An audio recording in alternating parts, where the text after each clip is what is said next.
Banjo Ben here again. Ba-ba-da-da! Welcome to my newest instructional video. Today is a very special day. As you know, most of the time when I teach lessons, I do it on camera. I teach y'all out there in YouTube land. Today, actually, I'm going to combine both a live lesson, a face-to-face lesson, and an internet lesson, 2 in 1.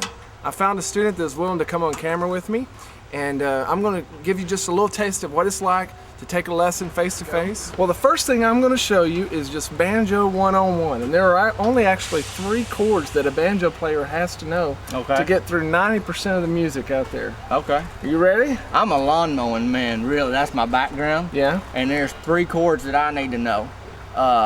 Chord to plug in the lawnmower, if you got an electric one, and some people run them, you know, sometimes. Still? Yeah. Chord to plug in a floodlight if you got to mow at night.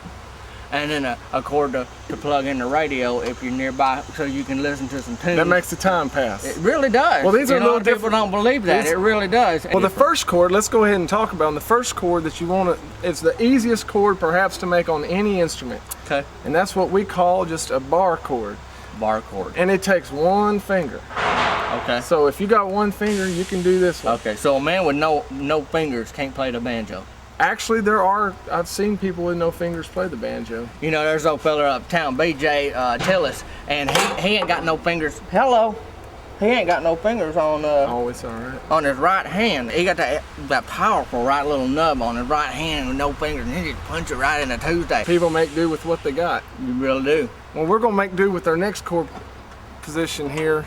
Okay. This is what we're gonna call the Y position. Why? Because that's what it actually looks like. It looks like a Y. Okay. Like a letter Y. Like a letter Y. A little letter Y. Okay. And the way that one looks is just like this here.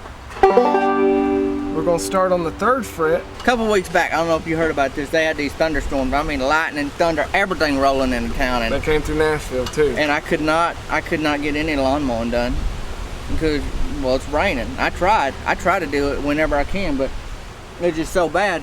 And you know what me and Mom told me? What? He said, don't fret. He said, do not fret about tapping because the sun will shine again and you can pick up all them lawns. And sure enough, me and Mom just said, you know what, tapping, you don't need to fret about that. Well, this is a different kind of fret, and I didn't. And the sun came out a couple of days later and I mowed them lawns.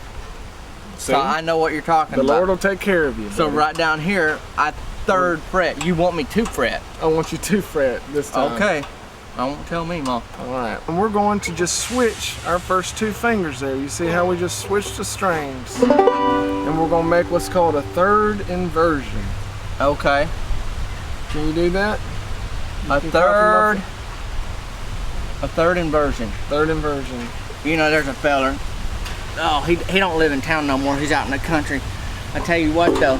Speaking of inversion, he got this thing, and I don't know if it's the same thing on the inside of his toenail, where it grows down in so deep that you got to go to the doctor and get the pus cut out, or you pop it open, boy. And I tell you what, he said that's like taking a deep breath and having a whole new life when you get that thing fixed. Because he couldn't walk on it. He couldn't walk on it, and you know, he's a daddy and he's a husband and everything else. He got a lot of things he needed to do with that foot, and he couldn't even step on the accelerator for his truck. Because it hurt so bad because he had like a 3rd toe inversion. Well, you know what, we got something to be thankful for. We got all our toes and all our fingers, but what I don't have is much more time. Okay. So I'm gonna have to wrap it up for today. Okay. We had a dinner over there at my Aunt Patty's that I need to get in for, but I appreciate it. Speaking of wrapping it up, if there's anything left at Aunt Patty's from that little potluck, if you could just drop by my trailer. It's the 3rd one down. You'll see Mima. She's been out. It's been so hot in the trailer lately that swamp cooler's off. So she down there on the front porch. Just I don't know what Aunt Patty makes. If she makes pecan pie or pot roast or whatever, she could. We'll see you later.